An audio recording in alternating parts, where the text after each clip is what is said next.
Hi, if you're listening to this, you're meant to be here. And I just want to talk today a little bit about when you don't feel love, when you're going through a hard time and you don't feel that energy of love and you don't feel loved and you don't feel loving.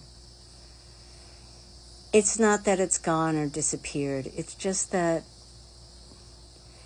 you're blocking it. You're resisting because something else is going on. You're in your head. You're thinking about figuring out whatever it is that's not feeling good. And if you're in emotional pain, loss, anger, betrayal, those are hard to get through. And the beauty is that the reason why we were given the tool of forgiveness, which is a whole nother discussion, but it's forgiving to ourselves. It's not forgiving to the other person. It's not like you're letting them off the hook because, by the way, they don't even know that they're on a hook. So it doesn't really matter. You're the only one that has them on there. And the problem is that hook's inside of your heart. It's taken up space there. So the forgiveness is basically for yourself. It's for you to release and let go of the anguish, of the disappointments, of the negativity that you've been holding on, that is a result of your own reaction to somebody else who has somehow had a really negative impact on your life. Everybody's story is the same, and yet the feelings are all the same. The stories are different, but the feelings are the same.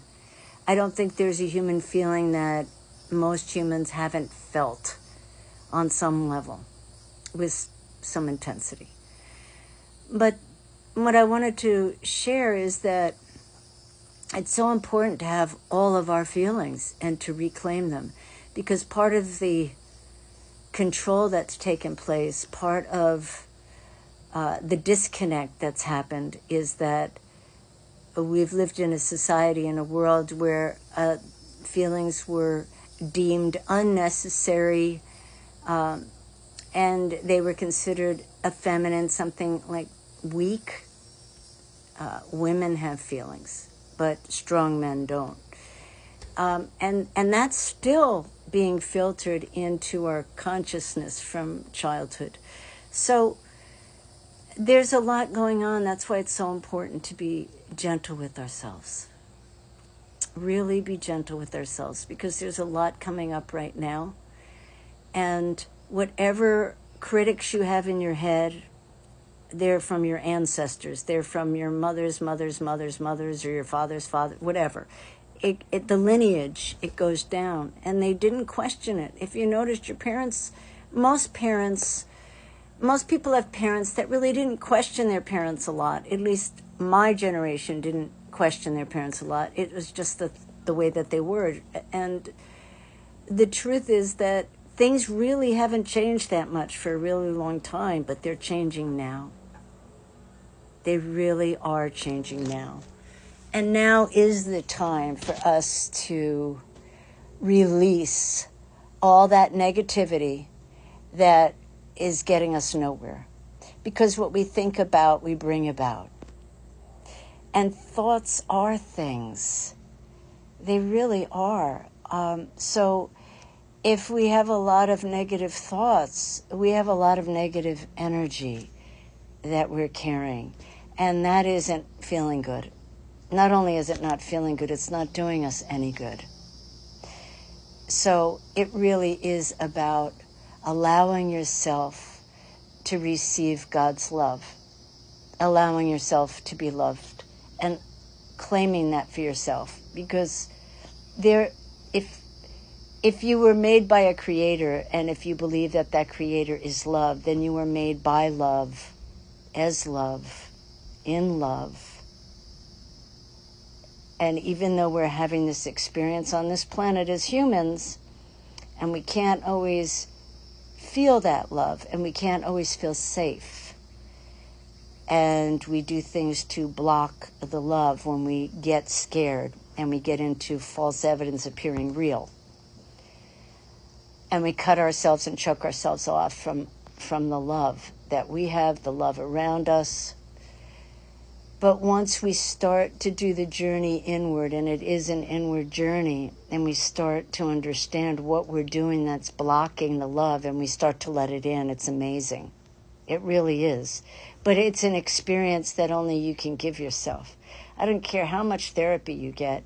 If you're not willing to open up and take a second look at your life and ask yourself, what I'm doing, is it working? Is what I'm doing working? If it's not, it's asking you to re-examine. It's not asking you to make yourself wrong and feel guilt and shame that you haven't been doing anything differently and it's still the same old, and you feel stuck. No, it's just to remind you, guess what? Let go of the old beliefs about how things have to be and start doing something different. Do anything differently.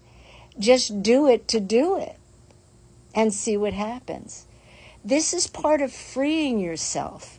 When we go into automation and we let our beliefs from childhood run our lives, it just doesn't do well.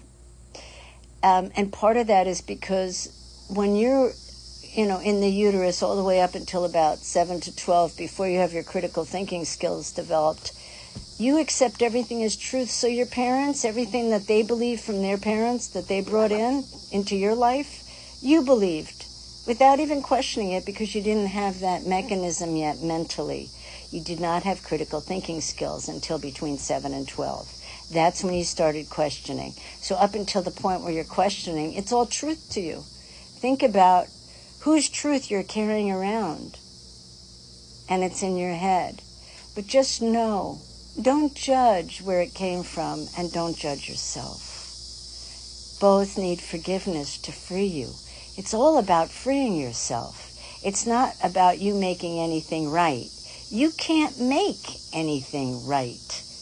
You can only get to a place where you accept the wisdom and you accept what's happened and you learn from it and you grow from it and you transform through it. That's the best thing you can do, and that's what you came to do. We came to learn.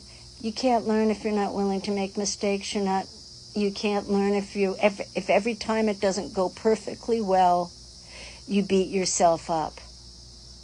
Because it will just get worse. You'll feel worse and worse about yourself and about life, and then things can get really depressing. So it's really allowing life to be on life's terms. Give up the perfectionism. Boy, if there's a devil, it might be perfectionism. It's just because it's in your mind. There is no such thing except what's in your mind. So release yourself of the perfectionism.